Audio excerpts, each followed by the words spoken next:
이번 한 주는 우리 모두가 하나님에게 집중해야 합니다.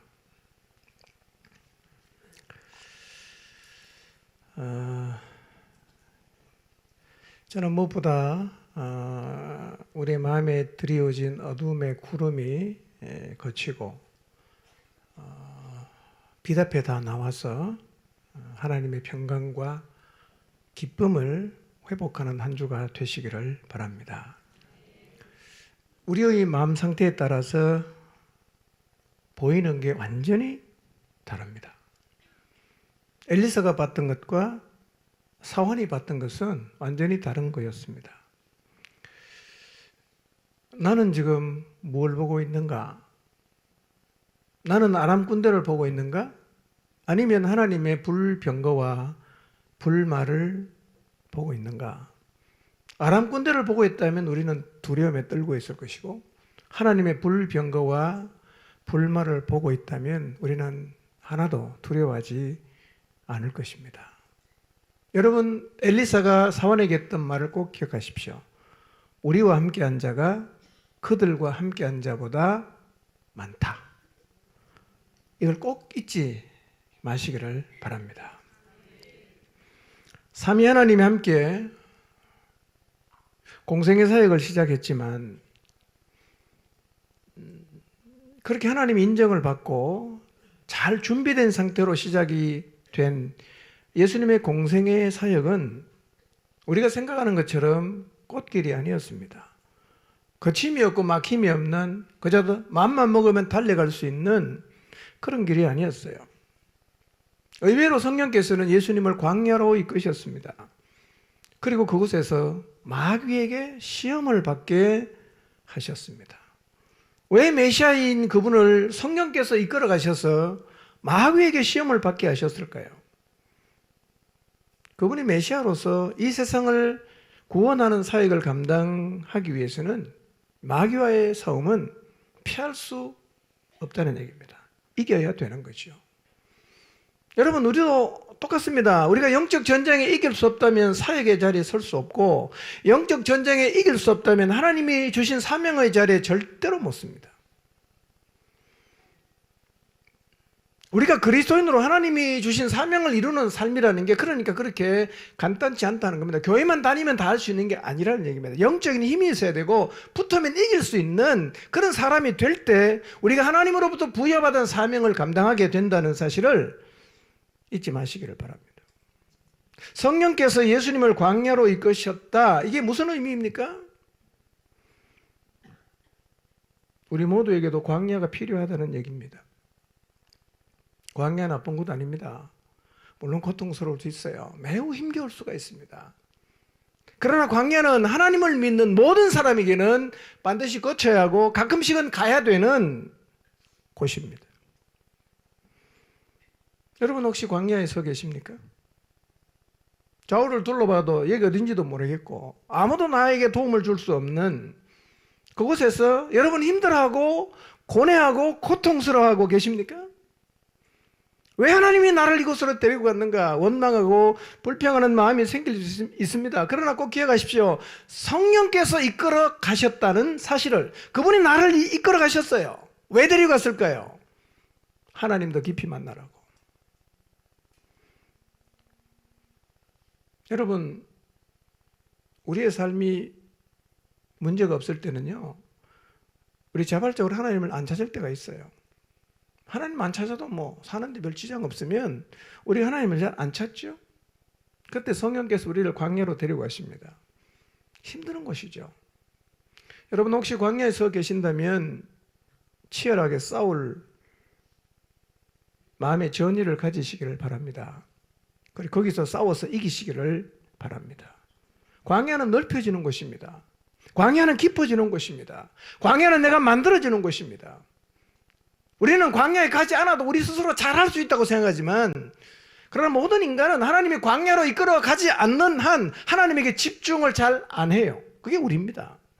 언제 우리가 하나님에 집중합니까? 우리 삶이 곤고할 때 아닙니까? 아무것도 붙잡을 게 없고 의지할 것이 없을 때, 그때 우리가 하늘을 쳐다보지 않습니까? 그것이 바로 광야인 것입니다. 그곳에서 내가 만들어지죠. 기억하십시오. 하나님이 나를 그분이 서기에 합당한 사람으로 만들기 위해서 나를 광야로 이끄셨구나. 하나님 쳐다보십시오. 하나님만 바라보십시오.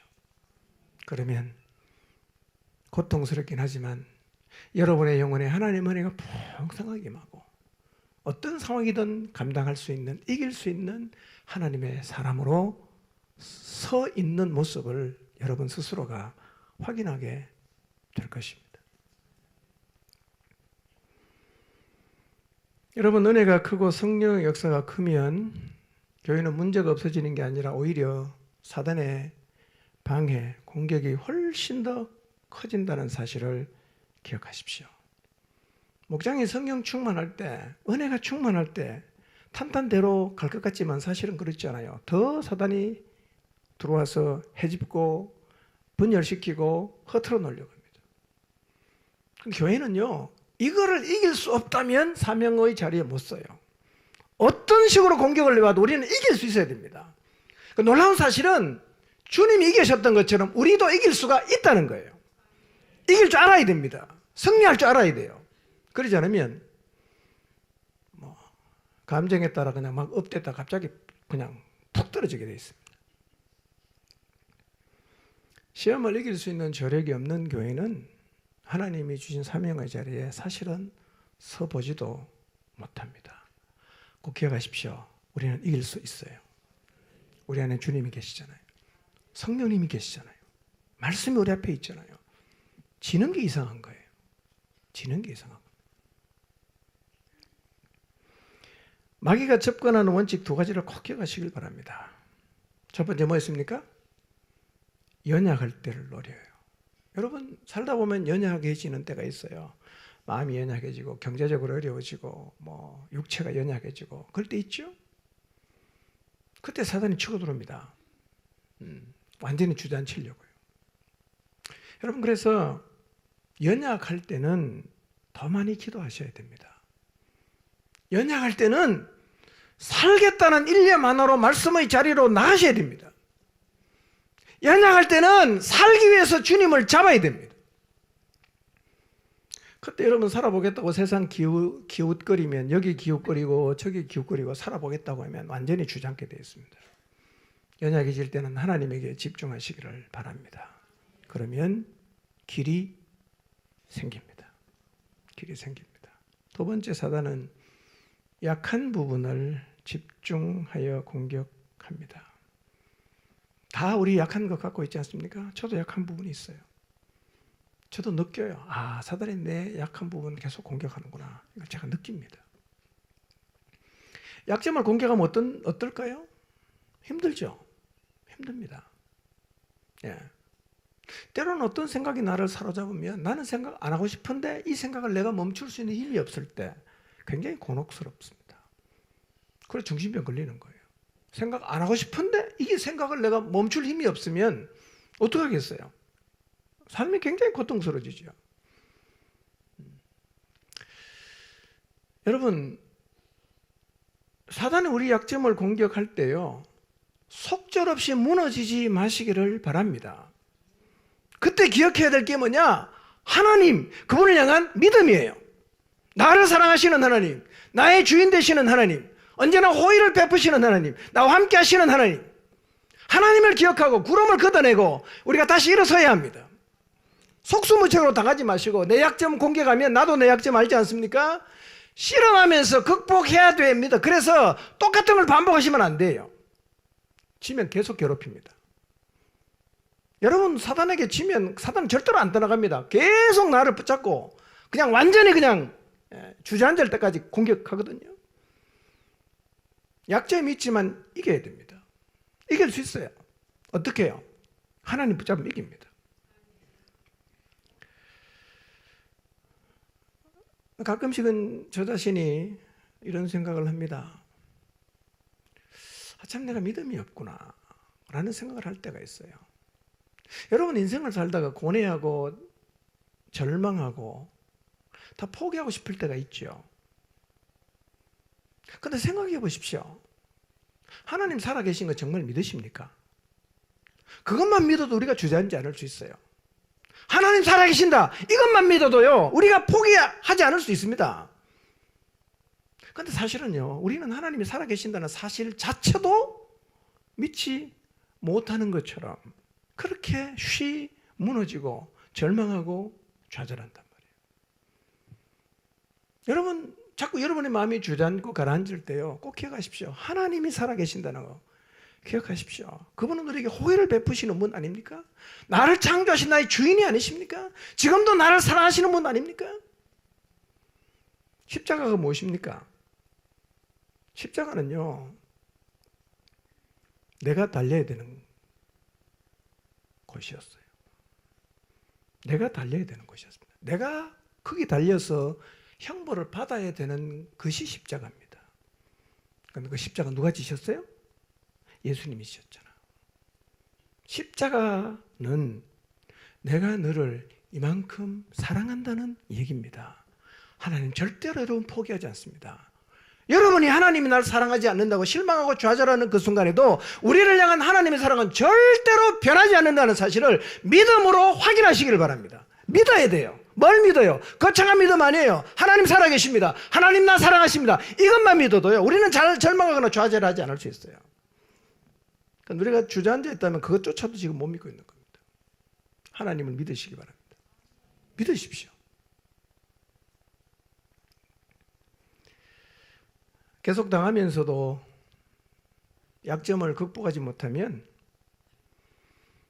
접신물에 빠져 죽는 안타까운 일을 겪게 되어 있습니다. 여러분, 접신물에 빠져 죽는 거 참 너무 안타까운 일 아닙니까? 우리를 공격하는 우리의 약점을 공격하는 사단과 싸워서 실험하면서 이겨내는 방법을 배우지 못하고 그냥 계속 방치하면 결국은 우리는요, 접시물에 빠져 죽어요. 아무것도 아닌 건데 관장 존재가 흔들리고 아무것도 아닌데 근본이 흔들리게 되는 이런 삶이 반복이 된단 말이에요. 그게 접시물에 빠져 죽는 거예요. 우리 그렇게 안 살 수 있어요. 약점을 공격하는 그런 시간 고통스럽지만 그 시간을 통해서 점점 강해지시기를 바랍니다. 점점 이기는 법을 배워 가시기를 바랍니다. 그렇게 늘 그냥 끌려다니고 패배하고 주저앉고 그렇게 안 살아도 돼요. 안 살 수 있는 방법을 주님이 우리에게 가르쳐 주셨고 길도 우리에게 이미 허락해 주셨어요. 믿음으로 그 길을 가면 되는 겁니다. 사단의 시험 3가지였죠. 첫째 뭐였어요? 돌로 떡 만들어 먹어라.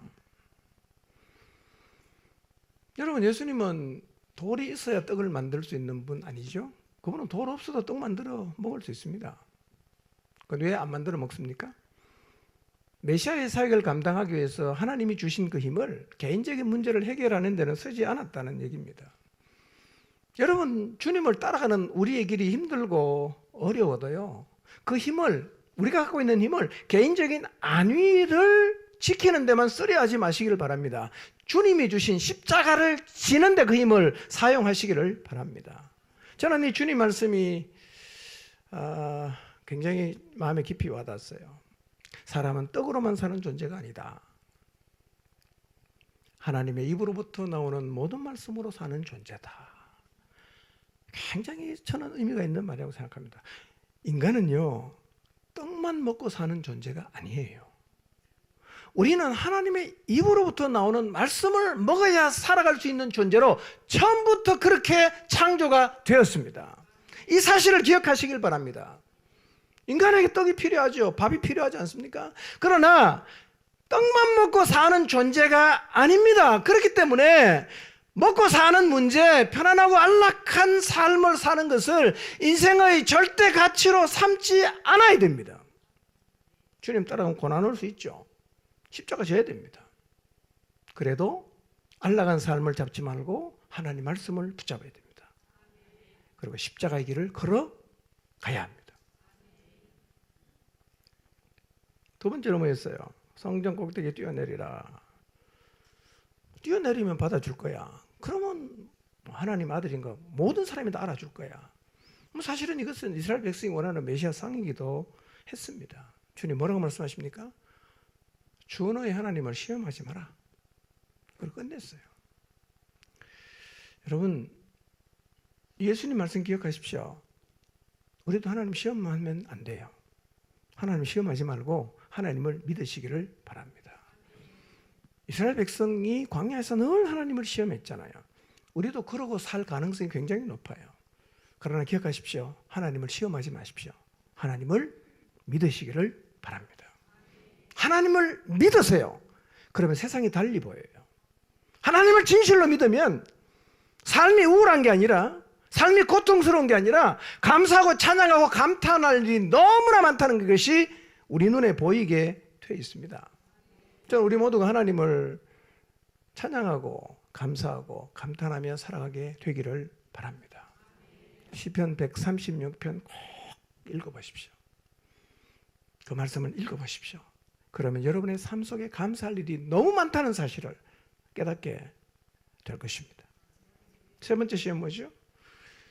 지극히 높은 산으로 가서 천하만국의 영광을 다 보여줍니다. 그리고 뭐라고 말합니까?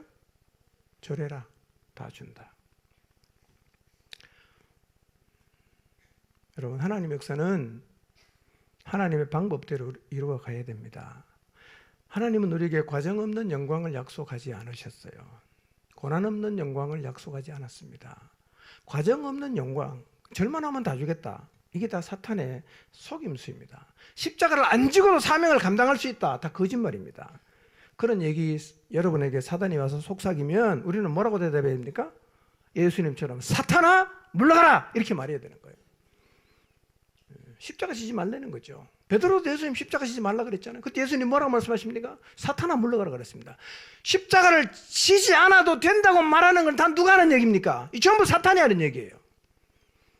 만약에 우리 중에 누구가 십자가를 지고 하는 사람들 향해서 그렇게 안 해도 괜찮다고 말하면 그 누구 말하는 거예요? 그게 사탄이에요. 그게 사탄이 말하는 거예요. 예수님은 베드로 보고 말씀하신 겁니다. 사단아 내 뒤로 물러가라 이렇게 말씀하십니다. 왜요? 십자가 없는 영광이 어디 있어요? 고난이 없는 영광이 어디 있습니까? 근데 사단은 그렇게 할 수 있다고 말하는 거죠. 다 거짓말입니다. 근데 여러분, 두 번째 시험이 뭐였죠? 성전 꼭대기죠. 세 번째 시험이 뭐죠? 높은 산이죠. 두 번째, 세 번째 시험은 다 어디서 이루어졌냐? 높은 곳에서 이루어졌어요. 우리 높은 거 좋아하잖아요. 그렇죠? 높은 거 우리 다 좋아합니다. 근데 여러분, 높은 곳은 굉장히 위험한 곳이에요. 위험한 곳입니다. 높이 가면 다 볼 수 있어요. 한 방에 넘어갈 수 있어요. 한 번 절해라. 은밀하게. 다 줄게. 우리 그 높은 자리 고소하게 해서 절할 수 있습니다. 높은 자리에 올라가서 시험에 빠지고 높은 자리에 올라가서 믿음 잃어버리는 사람 많습니다. 오늘 우리 중에도 높은 자리에 계신 분 혹시 계십니까? 조심하시기를 바랍니다. 높은 곳에 올라갈수록 기도를 더 많이 하셔야 됩니다. 높은 곳에 올라가면 자기를 증명하고 싶거든요. 그런 허영심이 생깁니다. 마귀가 은밀하게 협상해서 한 번만 절할게 그리고 덥석 절하고 천하만국의 영광을 얻겠다는 그런 타협을 할 수 있는 자리가 높은 자리예요. 높은 자리 조심하시길 바랍니다. 예. 저는 이번 한 주 우리 모두가 기도의 자리에 나가서 우리 모두의 가슴에 기도의 불이 붙게 되기를 바랍니다. 금식 기도하면서 마귀와의 시험을 이겨낼 수 있는 하나님의 놀라운 은혜가 우리 모두의 마음속에 부어지게 되기를 바랍니다. 우리가 하나 되어 싸워야 합니다. 우리 모두가 하나님을 믿고 담대함으로 나아가야 합니다. 제가 느끼는 게 있어요. 이거예요. 사단의 공격은 실제합니다. 이 성경에만 나와 있는 얘기가 아니라 우리의 삶에서 경험할 수 있어요. 사단이 마음을 공격해 보십시오. 마음이 이상해집니다. 미움이 생겨요. 단절이 생깁니다. 두려움이 생깁니다. 불안해집니다. 가슴이 철렁 내려앉아요. 이게 다 사단의 공격이에요. 여러분, 사단이 우리의 마음을 공격하면 이 사단이 나를 공격하는구나 하는 것을 충분히 우리가 인지할 수 있어요. 근데 여러분, 사단의 공격만 실제하는 게 아니라 기도와 말씀의 능력도 실제하는 거예요. 이걸 느끼는 거예요. 사단이 내 마음을 공격할 때, 내 마음이 흔들릴 때 필사적으로 주님께 나갑니다. 기도합니다. 말씀을 읽어요. 힘이 내게 부어지는 게 느껴지는 거예요. 이길 수 있는 힘이 내게 부어진다는 것을 제 자신이 느껴요. 아, 이게 살 길이구나. 여기 하면 힘이, 내가 이 자리에 나가면 하나님이 주시는 힘을 얻을 수 있구나. 늘 경험해요. 더 말씀의 자리를 사모하게 되고, 더 하나님 앞에 나가서 기도하고 싶은 갈망이 점점 커지는 거죠. 여러분, 마귀의 공격을 실제로 우리가 경험합니다. 그러나 그것만 느끼면 안 되고요. 기도와 말씀의 능력의 실제도 우리가 경험해야 됩니다. 여러분, 기도하고 말씀 읽는 것, 그 능력, 그것을 통해서 얻게 되는 하나님의 힘을 절대로 과소평가하지 마시기를 바랍니다. 엄청난 에너지입니다. 엄청난 에너지예요. 이거는요, 세상 어디에 가서도 얻을 수가 없습니다. 하나님에게만 가야 부어지고, 하나님에게 가야만 내가 경험할 수 있는 거예요. 마귀의 시험을 이길 수 있는 에너지를 담은 하늘문이 열려 있어요. 가면 부어지는 거예요. 점점 강해져요. 점점 샬롬이 임합니다. 점점 담대해져요. 그러니까 오래 앉아 있고 싶은 거죠. 시간만 되면 오래 성경을 읽고 싶어요.